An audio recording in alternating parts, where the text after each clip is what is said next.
कुछ ही समय पहले महाराष्ट्र में गरजते हुए संजय राउत ने एक बात कही थी। जरा ट्रेलर देखिए। अगर वोट मांगते हैं तो अपने खुद के बाप के नाम पर मांगे। शिवसेना के बाप, हमारे बाप बालासाहेब ठाकरे के नाम पर मत मांगने का आपको अधिकार नहीं। और यही बात उद्धव ठाकरे ने, जो शिवसेना के बागी गुट है ना, शिंदे गुट, उनको चेतावनी देते हुए कही थी। आप रिपोर्ट देखिए। हिम्मत है तो अपने बाप के नाम पर वोट मांगकर दिखाओ। लेकिन कुछ ही महीनों के बाद आज जब महाराष्ट्र में ग्राम पंचायत चुनाव के नतीजे आए तो सब कुछ गुड़ गोबर हो गया। उद्धव ठाकरे ने खुद की मिट्टी तो पलीद की ही, साथ में अपने पिता बाला साहेब ठाकरे के हिंदुत्व की विरासत के अधिकार को भी खो दिया है।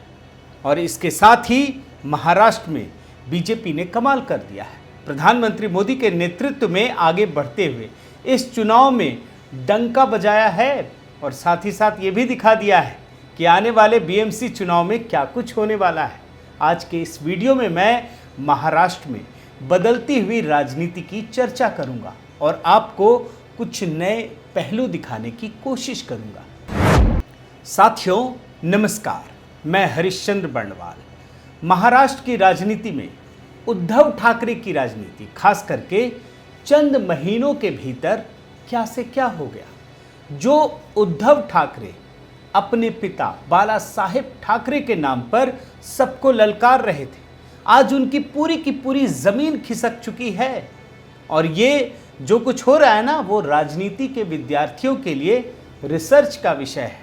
मैं आपको एक एक कर खबरें दिखाता हूं, फिर आप इसके महत्वपूर्ण बिंदुओं को पकड़ने की कोशिश कीजिएगा। अब देखिए, महाराष्ट्र की राजनीति की ज़मीनी हकीकत, अभी जब ग्राम पंचायत का चुनाव हुआ ना, बिल्कुल निचले स्तर की राजनीति होती है, एकदम स्थानीय स्तर की। ये बड़ा महत्वपूर्ण होता है। लोगों ने दिखाया नहीं, ध्यान नहीं गया मीडिया चैनलों का, लेकिन ये एक बहुत बड़ा चुनाव था। आप देखिए, इसमें जनता ने एक महत्वपूर्ण फैसला सुनाया है।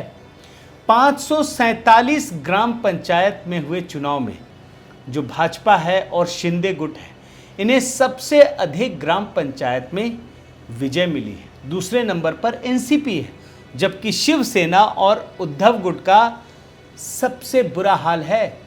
शिवसेना, उद्धव गुट और कांग्रेस दोनों का बड़ा बुरा हाल है।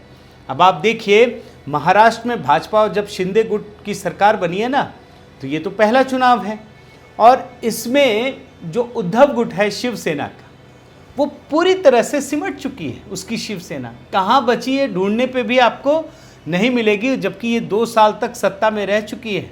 मतलब क्या है? मतलब ये है कि जनता ने इन्हें नकारना शुरू कर दिया है। उसी उद्धव ठाकरे को, जो बाला साहेब ठाकरे के पुत्र हैं। और ये क्यों महत्वपूर्ण है, इस बात को समझने की कोशिश कीजिए। आप इस रिपोर्ट को देखिए, क्योंकि उद्धव की शिवसेना और शिंदे की शिवसेना दोनों आमने सामने थी और जनता ने किसके पक्ष में फैसला दिया? शिंदे की शिवसेना के पक्ष में दिया है। आप देखिए रिपोर्ट में, शिंदे गुट ने जहां 41 सीटें जीती है, 41 याद रखिएगा, वहीं ठाकरे गुट को सिर्फ 12 सीटें मिली हैं। और जो शिंदे गुट है ना, वो कांग्रेस से भी बड़ी हो गई है। ये है स्थिति महाराष्ट्र की। कांग्रेस की सारी हेकड़ी भी गुम हो गई है इसी के साथ। इसके अलावा आप देखिए, भाजपा को प्रचंड जीत हासिल हुई है। भाजपा को 274 सीटें मिली है, जबकि एनसीपी दूसरे नंबर की पार्टी बन गई है। अब यहाँ पे मैं आपको याद दिलाना चाहूँगा कि मैंने एक भविष्यवाणी की थी। भविष्यवाणी क्या, मैंने एक विश्लेषण किया था, आपको ध्यान होगा। जब महाराष्ट्र में ये सियासी संकट शुरू हुआ था तो मैंने कहा था ना कि शरद पवार उद्धव ठाकरे को बर्बादी की राह पर ले जा रहे हैं। वो बदला चुका रहे। किसी को यकीन नहीं हुआ। कुछ लोगों के तो मैंने कमेंट्स पढ़े, उन्होंने अपने अपने सोशल मीडिया चैनलों में ये कहा कि ये बेफिजूल की बातें हैं। मैंने कहा था कि शरद पवार को फ़ायदा मिलेगा, और आप देखिए, शरद पवार दूसरे नंबर की पार्टी बन गई है। लेकिन खैर, बात वो नहीं है। बात तो ये है कि या तो भारतीय जनता पार्टी ने प्रचंड जीत हासिल की है, या फिर शिंदे गुट ने उद्धव ठाकरे के गुट को दरकिनार कर दिया है। अब जब जनता की अदालत में फैसला आ गया है तो लोगों की नज़रें जानते कहाँ पे हैं? सुप्रीम कोर्ट पर है। कानूनी अदालत, सर्वोच्च अदालत पर, क्योंकि यहाँ लड़ाई चल रही है कि असली शिवसेना कौन है, किसे शिवसेना का चुनाव चिन्ह मिलेगा। और इस पर सुप्रीम कोर्ट में 27 सितंबर को सुनवाई होगी। और क्यों सुनवाई होगी ये भी जान लीजिए, क्योंकि जैसे ही शिंदे गुट अलग हुआ तो उसने तुरंत दावा ठोक दिया कि शिवसेना का जो चुनाव चिन्ह है वो हमें मिलना चाहिए।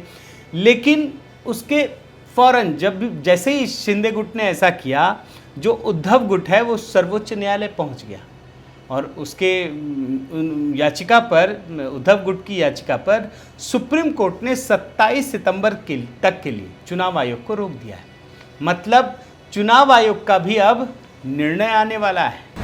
अब एक तरफ जहां उद्धव ठाकरे पर जनता का निर्णय आ चुका है, चुनाव आयोग के निर्णय का इंतजार है, सुप्रीम कोर्ट के निर्णय का इंतजार है, तो वहीं दशहरा रैली को लेकर के भी शिंदे गुट ने बाजी मार ली है। अब क्यों बाजी मारी है ये भी देखिए, बड़ा इंटरेस्टिंग है। 5 अक्टूबर को दशहरा रैली के लिए शिवसेना के शिंदे गुट ने बीकेसी के मैदान के लिए अप्लाई किया था, उसे मिल गया।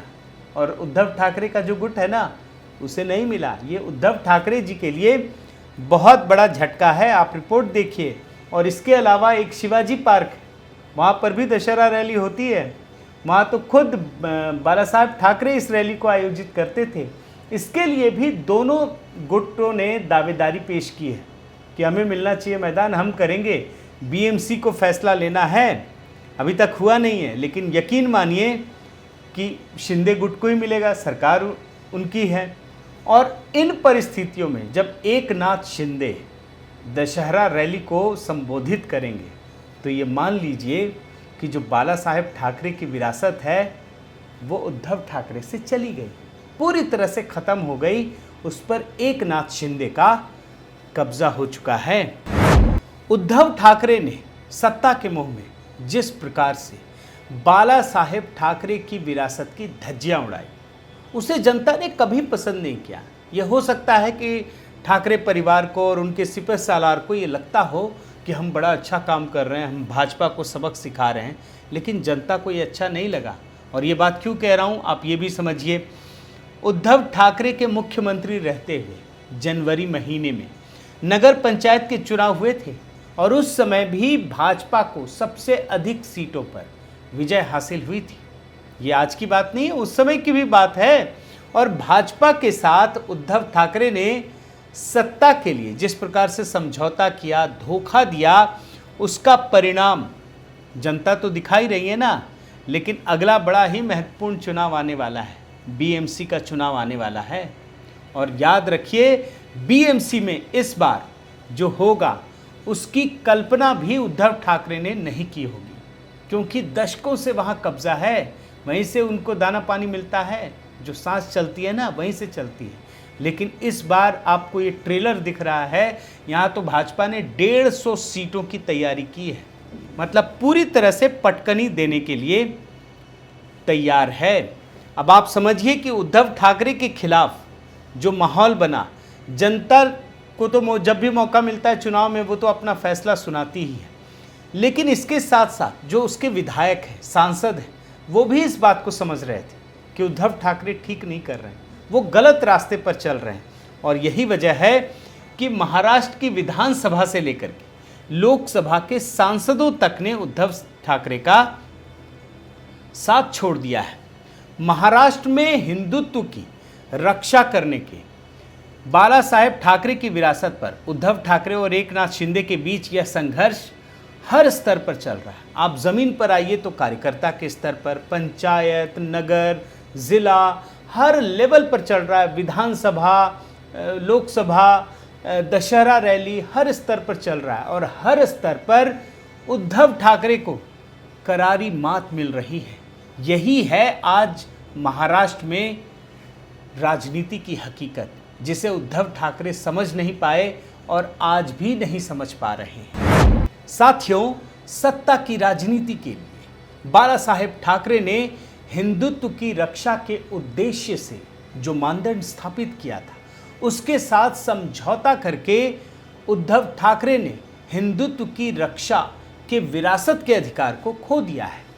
उद्धव ठाकरे में बाला साहेब ठाकरे के जैसा वो नैतिक बल नहीं है कि वो हिंदुत्व की रक्षा के लिए दहाड़ सके, बल्कि उनकी जगह एकनाथ शिंदे आज शिव सैनिकों के लिए आशा की किरण बनकर नजर आ रहे हैं। और यहीं से तो महाराष्ट्र की राजनीति में एक बड़े बदलाव का सूत्रपात हो रहा है। इसीलिए आगे आगे देखिए क्या होता है, बहुत ही रोचक मुकाबला होने वाला है। बहुत बहुत धन्यवाद।